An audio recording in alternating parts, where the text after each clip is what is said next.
let's talk about Spider-Man Homecoming. For those of you guys who don't know, Spider-Man is my favorite superhero, so I was definitely looking forward to this movie with some cautious optimism, of course. I enjoy Marvel's movies. They usually do a really good job, but for Spider-Man, you know, he's my favorite superhero, so I really wanted them to hit it out of the park. And I will be talking about spoilers in this video, so if you haven't seen the movie, I don't recommend watching. So yeah, spoiler warning, and also I will not be comparing this movie to the Andrew Garfield movies or the Sam Raimi, Tobey Maguire Spider-Man movies.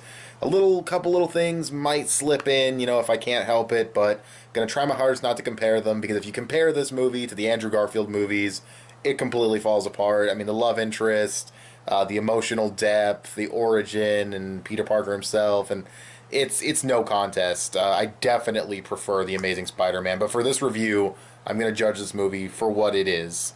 But I'm not going to lie, I was slightly disappointed with this movie. Now, that doesn't mean I think it was a bad movie. It doesn't mean that I thought it was total trash or that it was even okay. I thought it was a really good movie. There were just certain elements that I feel they swung and they missed. You know, they hit it out of the park in some areas, and other areas I thought they really fell short. But that slight disappointment doesn't take away from the fact that I do think it's a really good movie, that I do recommend going out and seeing because it is really fun. That's the key word, though. It is a fun movie. I wouldn't say it's a movie with a lot of depth, though. It's kind of shallow in that regard. It's a fun movie to watch, but they don't address his origin in this movie at all, which I do consider to be kind of a problem. I don't need an origin story. Necessarily. I wouldn't have minded, but because that's the best way to start a story with a new continuity, and I know a lot of people are sick of the origin story, but that's how you tell a story. Regardless, something there would have been nice. They don't even mention Uncle Ben by name. They say, you know, after everything Aunt May's been through, which you connect the dots, but he doesn't act like he just lost an uncle, and he's a 15-year-old Spider-Man. If he started when he was 15 or 14, you know what I mean? Like, you'd think there'd be more to his wanting to be a superhero than I want to impress the Avengers. I'm not satisfied telling little old ladies where to go and stopping car thieves and doing all this other stuff. And it's like, is that Spider-Man really, though? Because Spider-Man has that sense of responsibility, and I don't know. We needed more. You know, we needed more of the origin. We needed more of the motivation for this character, I think. But that's not a huge issue overall. I think we can get that in the second movie, which is kind of dumb, but whatever. We can get that later. This was still a solid Spider-Man. There was no real major issue with Tom Holland portraying the character. The voice sounded good. He had the jokes. It was fine. He's an inexperienced Spider-Man, which I wouldn't have a problem with. He can be clumsy and sort of bumble his way through situations. That's okay, except for the fact that he did not do that in Civil War. In Civil War, he was a badass. He might have fumbled a couple of times, but he's like catching Bucky's arm. That's a trained soldier. He's catching Bucky's arm, he's webbing him and Falcon down, he's jumping and flipping across cars and dodging all this stuff and doing like the Empire Strikes Back thing. And in this movie, it's like a completely different character. It's like this movie takes place before Civil War, even though it doesn't, because he's way more of a klutz, bumbling through stuff way more. I'm not even sure if he has spider sense, which maybe he'll develop it later. He's afraid of heights at this point, so he's not really swinging across buildings a lot. And I don't mind those changes. I don't mind those little additions, but I don't like how much of a badass he was in Civil War being completely ignored here. It's really weird. It doesn't make sense continuity-wise, and I thought they could have handled that a lot better. But that's like one of my only real major problems with the film. The rest of it is just a lot of things I could nitpick, you know what I mean? Like, the fat friend has a couple of moments where I'm like, really? Like, you said that? Like, he wasn't annoying overall. I didn't mind him that much. Just a couple of moments, like, hey, he's friends with Spider-Man. Like, blurting that out is just like, are you kidding me? And they clearly go to, like, a smart people school. You know what I mean? They go to a nerd school in this movie. Even Flash is, like, on the same team as them, going to, like, I don't know what they're called, honestly. When they wear the jackets and they answer questions, and it's like a quiz battle. I don't know what they're called, but they're doing that kind of thing. And Flash is fine in this movie.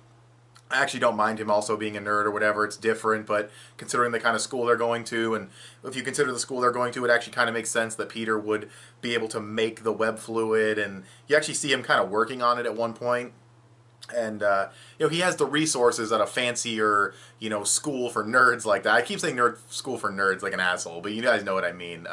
going to that kind of school, I think, does make sense. Though that does remind me of one more small, again, nitpicks, mostly nitpicks with this movie that I'm not really going to detract from the overall score too much, but, the portrayal of Peter Parker, in the Andrew Garfield Peter, and I hate to, compare it to another one, but he was a nerd, but he dressed like a normal dude. Like, he dressed in nice, clothes, like average dude, but once you start talking to him, he stutters his way through a conversation, he's kind of to himself all the time. He's a nerd. You know what I mean? He's a nerd. He's socially awkward. In this, you have similar elements, but then you also have to throw the sweater over the collared shirt. You gotta throw in the Electron pun t-shirts and shit. That's just like, really? Like, you really needs to wear the nerd clothes too? And I don't know.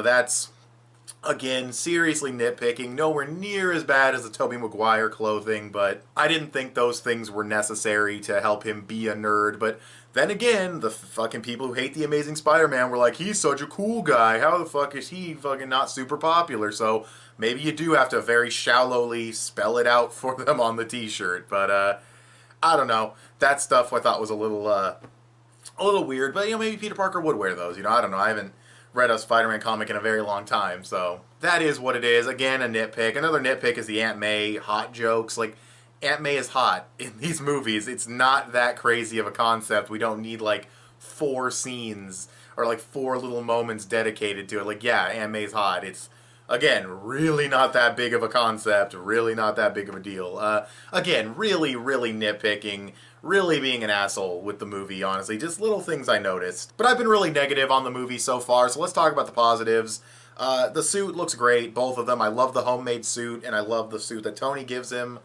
When he gets it, when he hacks the suit and he unlocks it and he talks to Karen. She's a fun little AI character that he works off of, and he has all these crazy webs, like web grenades and taser webs, and I'm not a huge fan of my Spider-Mans being, too high-tech. Like, I didn't really care for the drone recon thing, but all in all, it's cool. It's different, but it's cool, and I'm sure he's had these abilities in the comics at some point. I know Tony's made him, like, the Iron Spider suit, which was not what we saw at the end of this movie.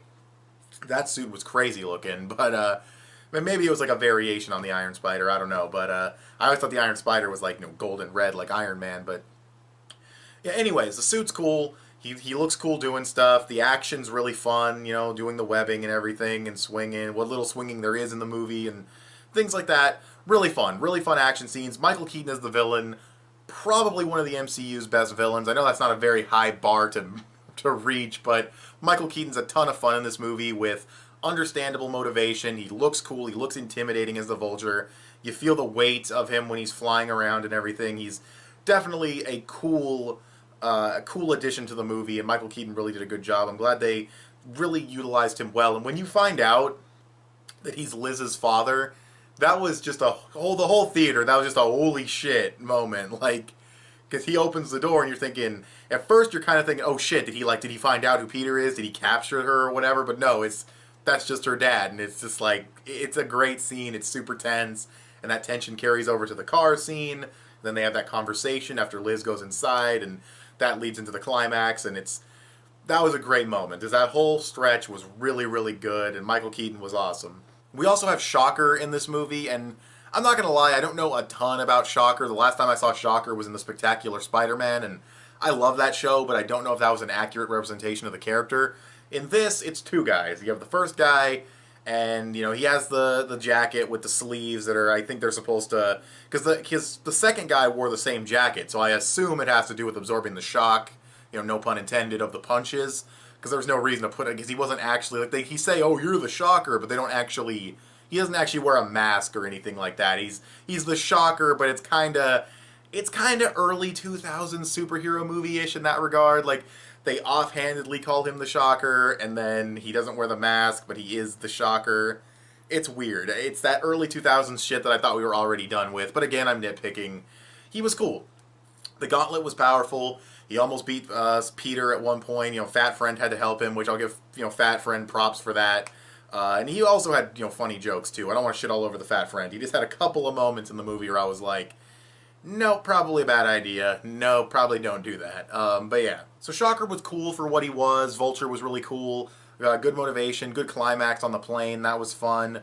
I like the elevator scene in Washington, D.C. where he has to climb the monument. That was fun. A lot of good moments. And, seeing Peter have to, juggle, like, do I hang out with my friends at the pool or do I go stop the vulture? And juggling his responsibilities and, and then, the scene with the ferry, and he almost saves the ferry, but then, it fucks up and it's falling apart, and then Iron Man has to come in and save them, and then he gets lectured and he gets the suit taken away, which was in the fucking trailer, the second trailer, which is like, I thought that was going to happen way earlier in the movie when I saw it in the trailer, but no, of course, it was leading into the third act, which I fucking never watch a Sony Spider-Man trailer, ever. Just don't ever do it. Spider-Man Homecoming, the 2 or whatever they're calling it, Spider-Man 2, don't watch it. Do not watch the fucking trailer. Like, seriously, I'm just going to ignore it. I'm going to see the movie regardless, so I'm just going to ignore the trailer, honestly. And the shot of Iron Man and Spider-Man flying through the air, that didn't happen in the movie at all, so, yeah, I don't know.